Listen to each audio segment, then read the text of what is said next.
Hi, how are you, Wendy? Scott, have a seat. Thank you. Now, as I was explaining, this next story, folks, is quite an unusual one. Some people might think it sounds like a bit of a B-grade movie, but my guests here believe it is true. They are university-educated professionals running a successful business. They come from Grafton, and they just happen to have spent time inside an alien spaceship when they were kidnapped by extraterrestrials. As I introduce to you, Scott and Wendy Longley. Welcome. It is a most extraordinary story. It's heartfelt for you. Let's start, Scott. It was March this year. You were driving on a road in New South Wales near Casino with your family. What happened with your UFO experience? All right. It was on the 16th of March of last month. We were travelling from Lismore. We were going home to Grafton. We came upon a small town called Casino. 2.5 k's prior to Casino, I saw these two strong bright lights at the back of the vehicle. And apparently, at the same time, my wife saw some strange lights in the front of the vehicle. There was some time after that did we speak about these lights. Upon arriving home in Grafton, it was 45 minutes later than a normal trip. You took 45 minutes longer to get home than you normally would? That's right. In the morning... now, you at this stage don't know anything. All you remember are these strong lights in the back and in the front. That's correct. Okay, in the morning? Right. In the morning, we all developed colds. My son had long strands of dry mucus from his nose with blood, 4 long strands. I had a very, very large blister on my right big toe. I had a marking at the back of my neck. My wife had sore ovaries. She was very sore in her stomach. This is all on the Sunday. On the Wednesday afternoon, in our local paper, there was an article about UFO sightings excuse me, over Grafton on that Saturday night. And with this person's phone number, his name and phone number. And upon phoning him up, he came around to our place. And what happened then, Wendy? He suggested that we get some hypnotherapy done to try and recall the lost time. Because you don't remember anything at this stage, you're just not feeling well, colds, etc. So, and you've lost 45 minutes. When you underwent hypnotherapy, what did you discover, Wendy?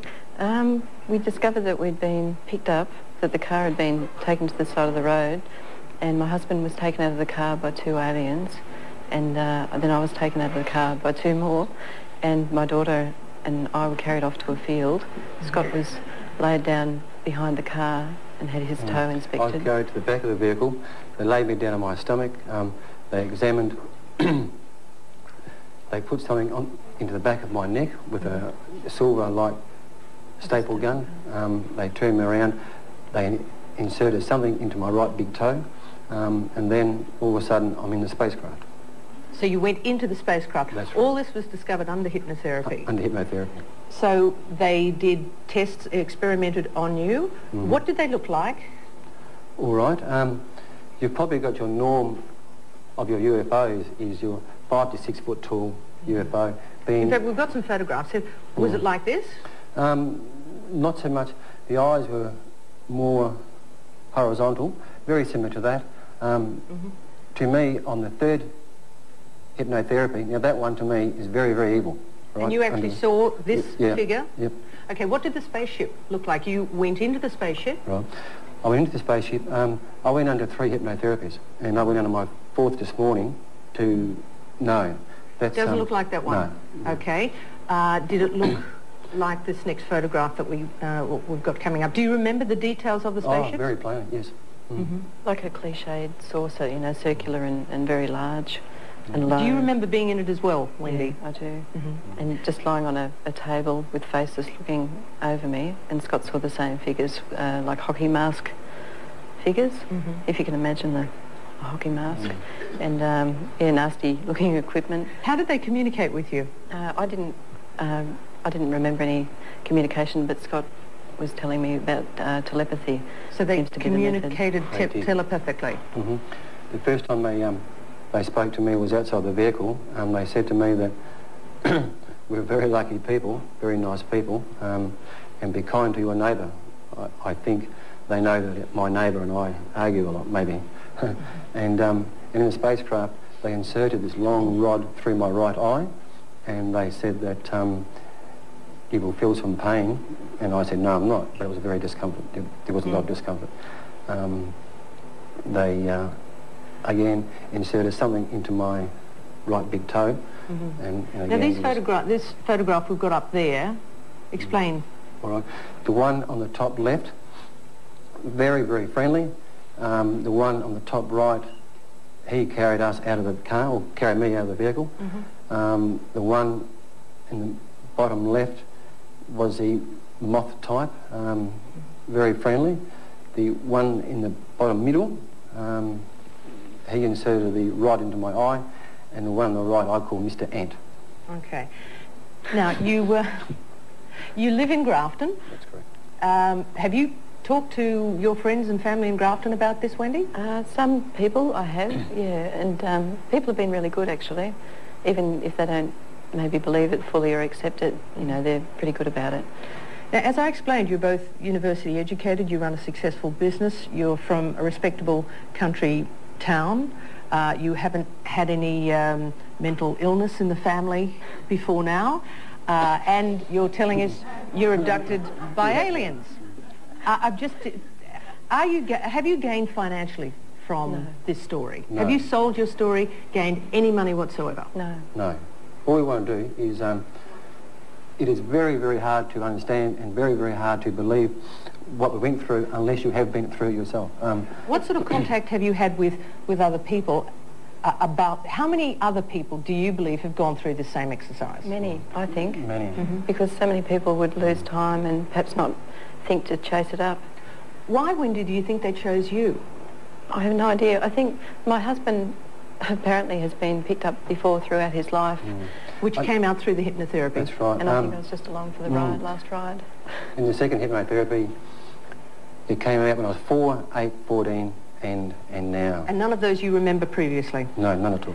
Now, a lot of people, when you play the cynic, as I will say, they've been watching too many X-Files. We keep being asked, do you watch the X-Files? And we've seen a few episodes, but it's not... How do you react? What would you like to say to people who will go, you know, they're a little on the loopy side, and this is straight out of, you know, a B-grade movie or an X-Files script?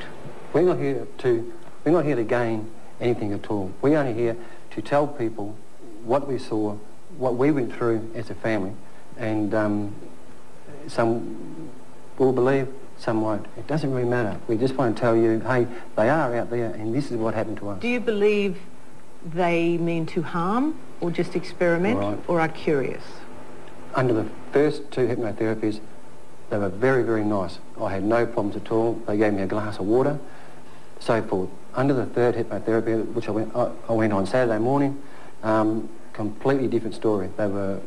Aggressive? No, very much so. Very, very What aggressive. do they want to do on Earth? I think they're protecting us and checking up on us, like National Parks and Wildlife tagging animals. I think it's the same sort of... Did you ever believe before March this year about UFOs? What was your belief before that? Probably like everybody else here. Yeah, maybe not. I'm not too sure, you know. Grafton might be thinking this is a bit curious. Probably. It's a bit too close to home, I think, for some people. What sort of reaction have you had from people in the street? You run your own car design business there. It's a fledgling one, so we're sort of not dealing with a huge number in the community. But, yeah, I think we've seen a few cynics, but... Do you expect they will come back for you, Scott? Well, they told me they were, and after the hit... You don't after want the to 3rd, I don't want to go back. No, we don't know yet. No more, yeah, don't want to. But they said will you have any control over that? No. They will find Scott Longley wherever you are? That's correct. Just have to accept that, I Got to think. find a new UBD. No. Have the chip removed wherever they've hidden it. Do you think they've planted something in you? I think they must have. To be able to keep track of people, they'd have to use some system. There's a lady in Brisbane, and she's just discovered something in a CAT scan, and the doctors won't give her her results because I think they were scared at what they discovered. Are you paranoid about this for yourselves or your family? I was before this morning. I had to go under another hypnotherapy just to relax after what I found out after the third hypnotherapy. And I'm okay now, but just have to wait and see. But you're making no financial gain. You just want to tell people what you felt, what you saw, and you don't mind people thinking it is more than just a little curious. I think people need to know. They have the right to know. Well, an interesting story it is, and I think you're very brave to share it with us, and we want to thank you very much. Folks, please thank our guest, Scott and Wendy Longley.